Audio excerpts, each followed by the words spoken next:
Hello and welcome to my review of the Warhammer 40,000 Conquest magazine issue 67. Now, unlike the first look of issue 67, this review video has been recorded many months after I received it, and since then Scouts have had somewhat of a transformation. They are now elites. They used to be troops, but now Games Workshop have deemed them elites in the same category as Dreadnoughts and Terminator squads and Vanguard veterans, things like that. That's where Scouts are.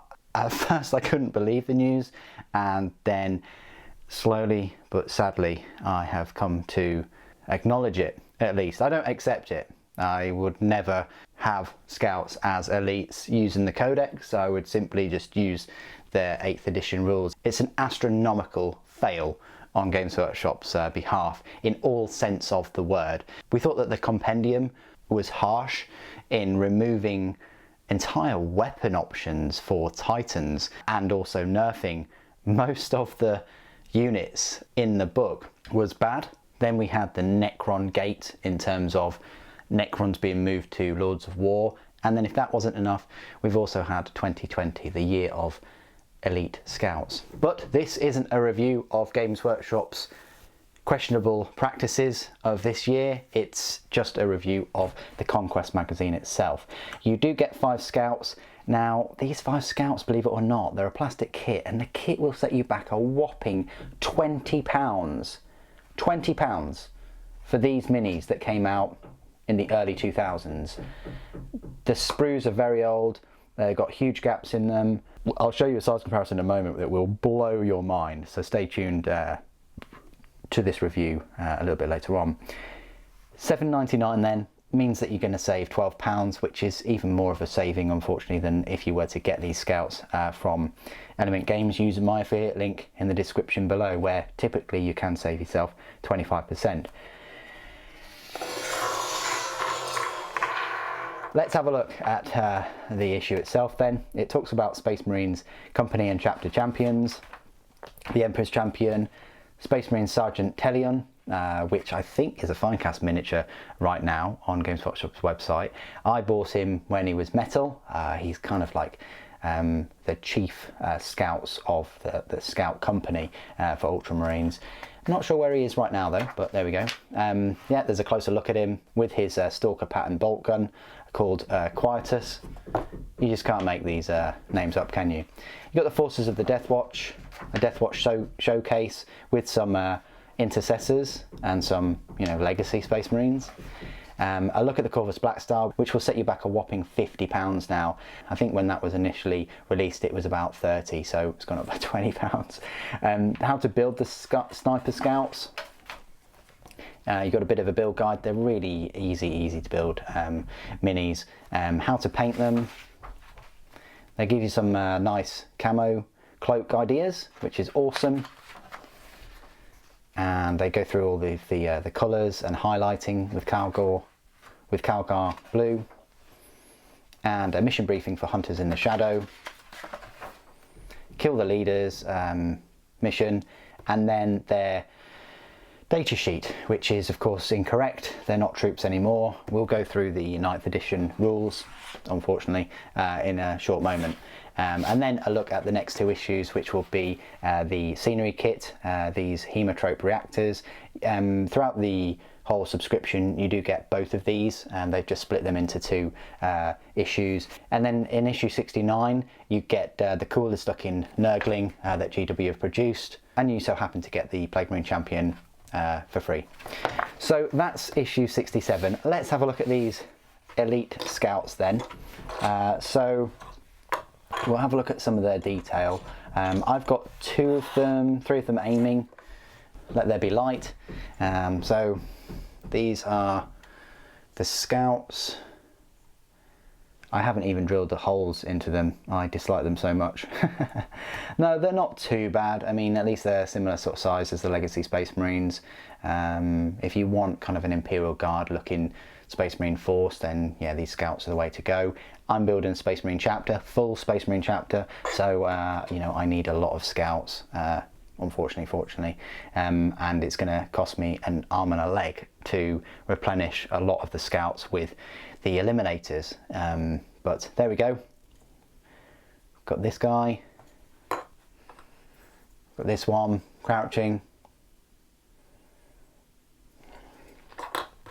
got this one with his goggles on, not firing at anything, but he's got a wrap there, and then the missile launcher with I've actually put the Tyranid head on there too, with some extra missiles on the side. So there you go. So they're the scouts. I just want to bring in some spare parts, which are these. So with these scouts you do get this kind of sergeant body. I just wanted to make them as full scouts, but yeah, that's what the sergeant would look like if you wanted to choose him. You've got a couple more sniper rifles. This sniper rifle doesn't have anything attached to it, so that could be on a scenic base maybe. You've got the sergeant's head, I think it is. It doesn't have to be his head. You've got the bipod for the heavy bolter even, because I think you get a heavy bolter in there as well. You get some binoculars, some grenades. You've got this monocular scope thing. Maybe it's his sniper scope and he's just detached it and he's looking through it, which I think that is the case actually. And then you've got some purity seals and the hand from the sergeant and some more grenades and canisters and things that you can attach to them. So that's the spare parts. Let's do this size comparison. So I want to first of all give you this size comparison that will blow your mind. For this part of the video I have to get low, real low, and give you a size comparison with an eliminator, a Primaris sized scout, one could say. And look at that size difference right there. It's like a father and a child. So many people whining and crying and whinging, I want true scale Space Marines, I want this, I want that. This is what you've now got. You've got these Primaris Space Marines, which are just super giants compared to normal Space Marines. This is what we've got. We've got true scale, I say, Primaris Space Marines compared to, you know, super soldier Space Marines. It's just crazy, the size difference there. I think I even put this on Instagram at one point, but there you go. That's what we've got. So that's the first size comparison I want to make. The next size comparisons obviously are with the three usual Imperial models. So we've got Primaris on the right, which again is a similar size to that Eliminator. There you go. Doesn't look as bad there though. I think the scenic base for the Eliminator does add a little bit more height, but there's that size. Compared to Slime Arbo is a little bit shorter, just a little bit. And then a normal Legacy Space Marine is similar size, bit taller. But there you go. So Space Marines in the power armor, you've got the Scouts there, and then you've got the Primaris. So Scouts have always looked tiny, but these Scouts even more so. And the last part of this review, I will be going through the rules for the Space Marine Scouts, but I'm not going to be going through the rules that you get in the Conquest magazine. Instead, I will be going through their new 9th edition rules. And for your information, every word I utter is leaving me with a little bit of pain. So you'll find them in the Elite section of your codex. They are a power points cost of a 4 and a points cost of 14 points per model. Their stat line reads, for a normal scout, the movement speed is 6 inches, weapon skill and ballistic skill are both 3+, strength and toughness are both 4, 1 wound, 1 attack, leadership 7 and a save of 4+. You can take a scout sergeant, and the difference with him is that he's got 2 attacks instead of 1 and a leadership 8 instead of 7. If this unit contains 6 or more models, it has power rating of 8. Every model is equipped with bolt pistol, bolt gun, frag grenades and crack grenades. So the bolt pistol, bolt gun, frag grenades and crack grenades all work as usual. But what you may not have heard of before is the Scout Sniper Rifle. It's a 36-inch range, heavy 1, strength 4, AP -1, damage 1 weapon, and each time you select a target for this weapon you can ignore the Lookout Sir rule. Each time an attack is made with this weapon, an unmodified wound roll of 6 inflicts 1 mortal wound on the target in addition to any normal damage. That's quite nice. You know, you're still going to need 3+ to hit. Long have they gone away with the 2+, 4+ for sniper rifles. You know, its strength is only 4 as well. I preferred the old scout rules where it was 2+ to hit and 4+ to wound, and it could wound anything. This way, yeah, I like the lookout, so that makes sense. And I do like the extra mortal, and I do like the mortal wound. But realistically, how much damage are you going to be pumping out with the sniper rifle scouts? You can also take a heavy bolter, which works as usual. It's a 36-inch range, heavy 3, strength 5, AP -1, but a damage of 2. That's its new profile.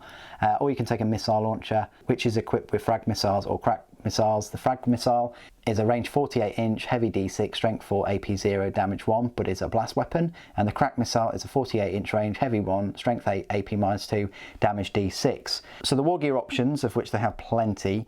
The Scout Sergeant's bolt pistol can be replaced with one of the following: 1 weapon from the pistols list or 1 weapon from the melee weapons list. The Scout Sergeant's bolt gun can be replaced with one of the following: 1 weapon from the combi weapons list, 1 weapon from the pistols list, 1 weapon from the melee weapons list. Although you never get combi weapons with these scout kits. Any number of models can each have their bolt gun replaced with one of the following: 1 Astarte shotgun, 1 Scout sniper rifle, 1 combat knife. The combat knife just allows an extra 1 attack in close combat. 1 Scout's bolt gun can be replaced with one of the following: 1 heavy bolter, 1 missile launcher, 1 weapon from the special weapons list. A model can only take a weapon from the special weapons list if it is from the Space Wolves chapter or one of its successor chapters, and if this unit is from the Space Wolves chapter or one of its successor chapters, 1 Scout's bolt gun and bolt pistol can be replaced with one of the following: 1 bolt pistol and 1 power axe, 1 bolt pistol and power sword, or 1 bolt gun and 1 plasma pistol. Space Wolf Scouts do get a very good deal there. Any number of models can be equipped with 1 camo cloak. And what does a camo cloak do, might you ask? Well, if you equip them, each time a range attack is allocated to the bearer whilst it's receiving the benefits of cover, add an additional 1 to any army saving throw made against that attack. So if you're getting a cover save, you're going to add an extra 1. So if you're getting a cover save of 4+, for instance, you're going to get 3+. Abilities: Angels of Death, Combat Squads, Concealed Positions, Outflank. Keywords: Imperium, Adeptus Astartes, Infantry, Corps, Scout, Smokescreen, Scout Squad. So there you go, that's my review of the Scout Squad. It was a huge surprise to see them in the elite section of the army. I still think it's a mistake, wholeheartedly. I wish they would put them back into troops. You've now got 6 troop choices for Space Marines, and 5 out of the 6 are Primaris. So what does that tell you? Anyway, on that bombshell, what do you guys think of the Space Marine Scouts? Do you think that they're going to be phased out at some point soon? Or do you still take them even as elites when you could be picking Terminators or Dreadnoughts or Vanguard to fill your slots? Please do put your thoughts and opinions down below. It'd be great to hear from you. Thank you ever so much for joining me today. Thank you for watching. The Emperor Protects.